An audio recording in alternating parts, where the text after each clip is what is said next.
This is a demonstration on how to do this little front placket on this particular shirt.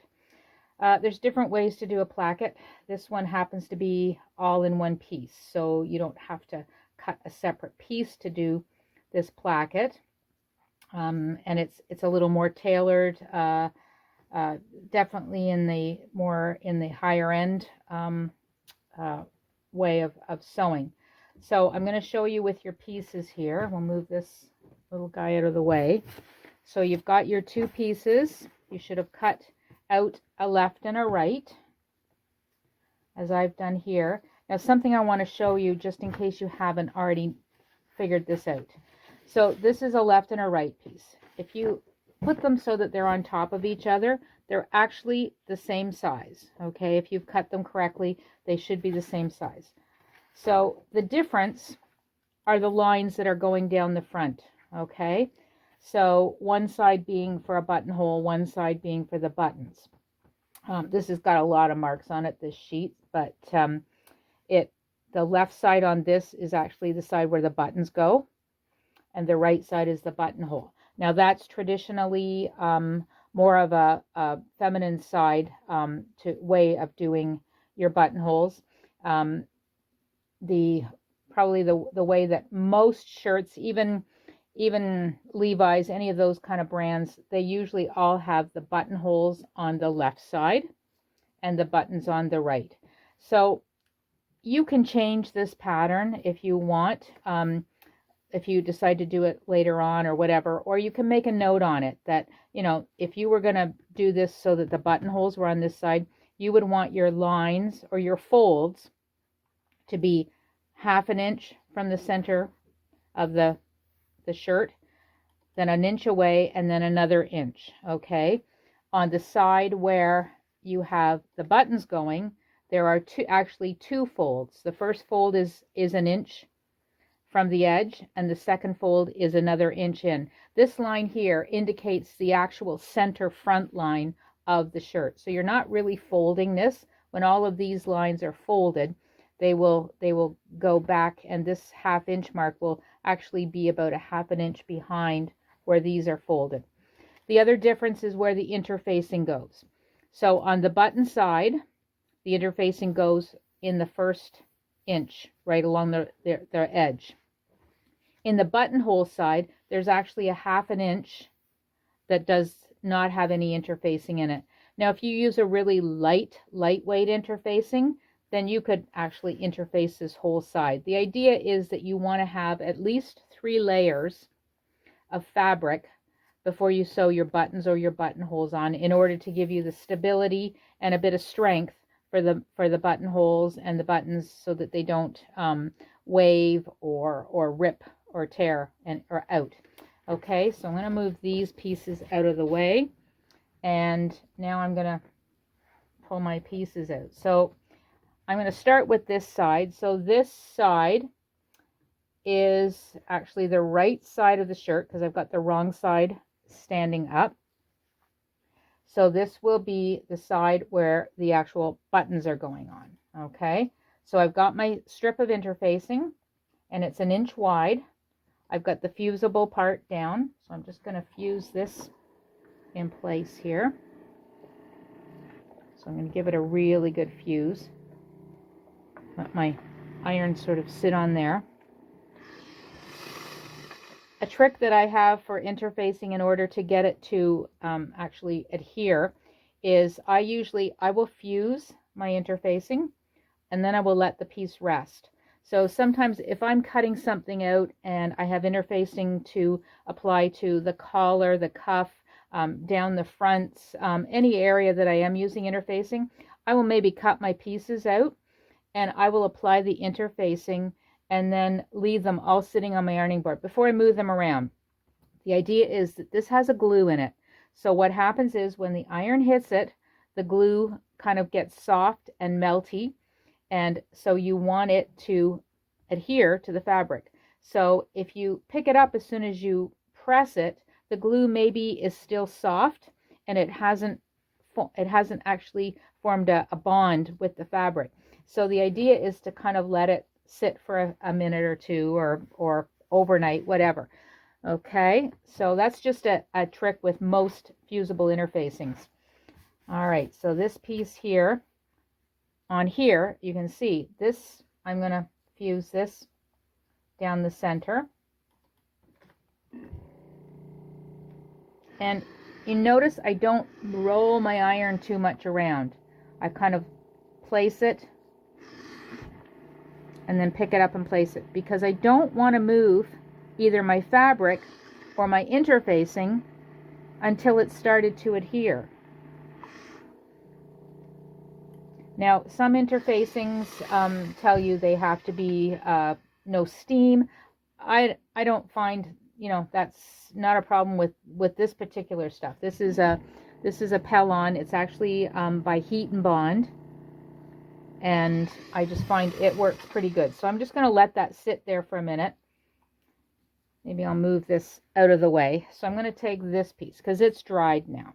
So what I want to do is I want to fold this, take this on this line, which happens to be the edge of the interfacing. So you'll see that when I fold it, it has a nice natural lay as soon as it comes along the edge of that interfacing. So I'm going to give this a really good press and just let that sit. Pressing helps get everything nice and flat, makes it a lot easier for sewing. Okay, so I'm going to let that sit for just a sec. Grabbing another one of my tools. So this is my clapper. So I'm actually going to now flip this over one more time on that second line, so you can just see it there. So I'm going to actually fold this over. If you find that your fabric is a little bit too wide, maybe you've cut that first one a little wide, you can always trim that down. Make sure that this is an inch. So I'm going to take this now, press it. So this is the side that is going to have the buttons on it. So I'm giving it a press. Now I'm going to take my clapper and press the steam in there to flatten that up, and just press that whole seam. Okay, so now this piece is ready to go to the yarning board, or ready to go to the sewing machine. So I'm going to set that over here because I'm going to finish with the pressing on this seam, and then I'll go to the to the sewing machine and show you what we're going to do. So first step is to press this 1/2 inch over. So I am just pressing it so that it goes over the edge of that interfacing. And got my clapper here so I can give it a good press. So again, let it kind of rest for a minute. You can flip up, make sure everything looks straight. Okay, so now I want to do, now this is what I'm doing here is called a hard press. So that means I'm forming a crease. You can see that I'm forming a crease with these presses. So I'm going to press again and form another hard crease at that first 1 inch fold line. So this is the button side, or buttonhole side. This is the side the buttonholes are going on. So this would either be the left side or the right side of your shirt. Okay, so now I've still got one more line here. So now what I want to do is I want to flip this over, and I want to make sure that I'm getting this pressed. And this is a soft press. So this means I'm not using my clapper. I'm just going to get this, if I can do this with my fingers, I will get this pressed with my fingers. See, having this first couple of presses nice and flat makes it a lot easier to get this to lay flat. So I'm just going to add, just touching it, okay? Okay, so now this piece is ready for the sewing machine. So this is the side that's going to have the buttonholes on it. This is the side that's going to have the buttons. Okay, so we're going to go to the sewing machine, and I'm going to show you the next couple of seams. Okay, so I'm at the sewing machine, And I've got a purple thread on here so that you can see. I have not changed my needle, so I actually have the wrong needle, but we're going to go ahead with it anyway. I should have a universal needle in about an 80 or a microtex. Now I've got the half. This is the side that I folded twice. So this is the button side, okay? So I've got, from the wrong side, you can see that it's all encased and you can't see any raw edge. Now, the first seam I'm going to do, I'm actually going to do from the wrong side because I want to go along the edge of this fold. So lining this up so that I'm just starting just beyond the edge, and I've got the fold along the inside of my presser foot. Now this is, I'm not sure if that's going to make a complete 1/8, so I'm going to actually move my needle position over. This is something where you'll play around and you may want to test different little stitches and positions of your needle. So I'm stitching this up, watching where the front of this fold is and where it's sitting in my on my presser foot, trying to guide it and keep this at 1/8 of an inch. Now what I am seeing happening, and I probably in hindsight would have maybe used my walking foot for this, is I feel like the top layer of fabric, because it actually, this outside layer here has no interfacing in it, and it's tending to walk, which means it's kind of moving without me wanting it to. So I'm just going to back stitch. Okay, so okay, there we go. So you can see this is the right side and this is the wrong side. So I've got that stitched pretty even. There's a few areas here where I've gone a little bit over, but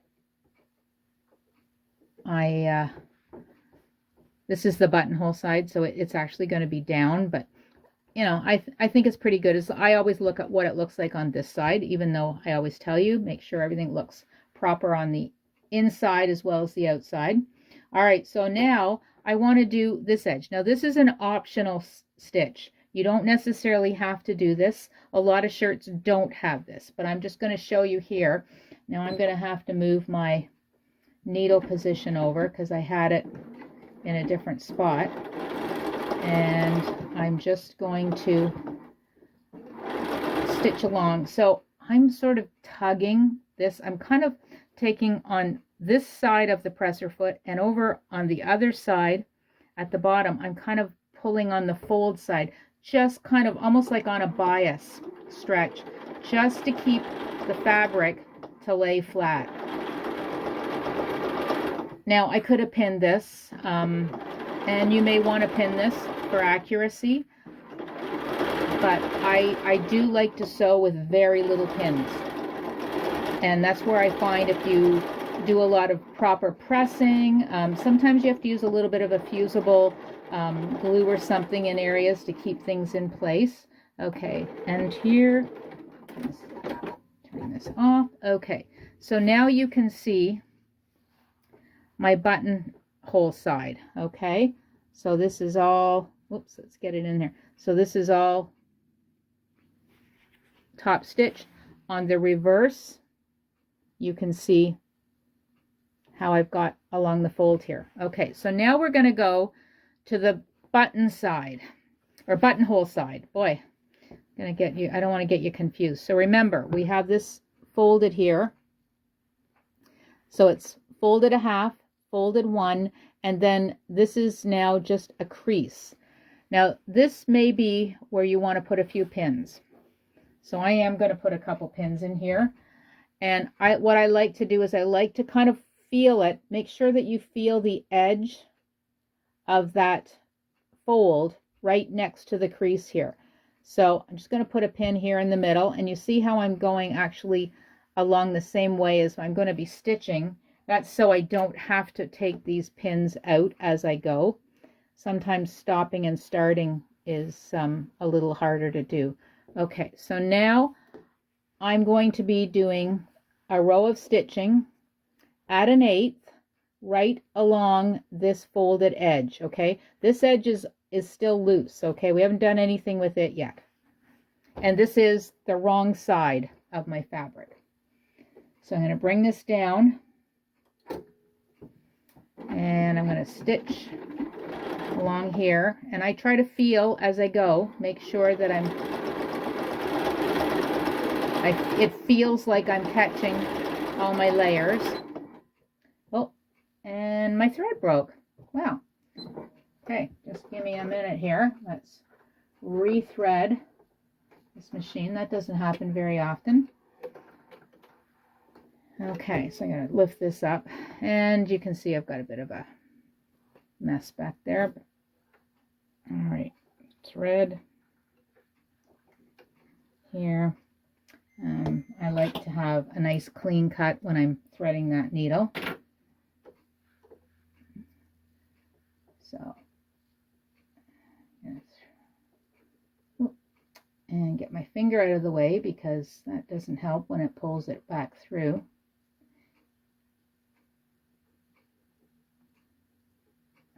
Okay. All right, so needle is back threaded again. And I'm just going to double check that I do have something in the bobbin because, oh, I do. It was just probably stuck, probably broke the thread. Combination of the bobbin and the needle thread. All right. So I'm just going to cut this stuff off here at the back because it's just a little sample. If this happened on my shirt, I would have picked this out and I would have started again because I like a nice clean edge top stitch down the front, especially because this is the button hole side, so it's going to be on top. Okay, so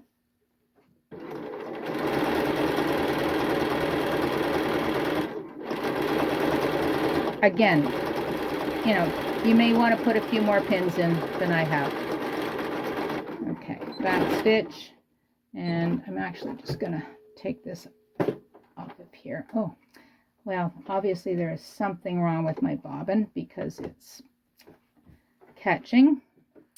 So let's take this out and let's stop. Okay, so back in business. There was actually a little loop stuck in my thread stuck in my bobbin, and it was just causing a few issues. So anytime you're having problems or something doesn't seem to be working right, stop, pull your fabric out, rethread your machine, check your bobbin, make sure that there isn't a thread caught down there. All these little things can cause problems, and you may just be impatient and want to keep sewing, but if you stop, take a good look at it, fix it, you'll be a lot happier in the end. Okay, so there's my row of stitching. You can see. So wrong side of the fabric. Here's my right side. So I'm going to turn this over. So on this side you see this little edge along the fold. Now what you want to do is you want to take the other side of the fold and bring it to the front. So you see what I've done? This edge of the fold was not sewn. Okay, this is the top I'm showing you. This is the edge we just sewed. So I'm actually going to open it up, turn it to the front, and press this so that it presses nice and flat. So you're going to press it both sides. On the reverse side, you want to make sure that that seam caught all of that initial fold in that 1/8 of an inch. Okay. So this looks pretty good. It looks like it did. Okay, so now I want to finish off this other edge with a top stitch seam the same distance away. Okay, so I'm going to put this in here. And I'm going to start to sew.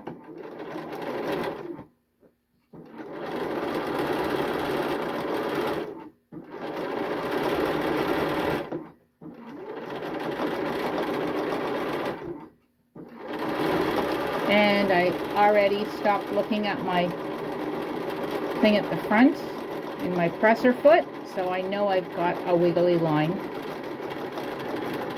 which I'm definitely not going to be happy with. But for this demonstration, I will leave it. It's not too bad. Maybe I thought it was worse than it is. So you see now, this is the buttonhole side. So, and it actually is the left side. Now that it's turned right side out, this is actually the left side of my shirt. So from the inside, I see a little crease, or a little where the seams have joined, and I see my top stitching. From the right side, I have a nice placket that has, it's got some guts to it because there is some interfacing in there, and there's 2 layers of fabric as well. So this is my buttonhole side, and this is my button side. So let me see if I can find a place on here. Let's maybe get this camera moved a little. So I would put my left side over my right, and so I would position all my buttonholes on here, and we will get into positioning of buttonholes in a later class, but just know that this is where your buttonholes are going to go, and then your buttons go on the bottom side. And that is how to sew the front placket.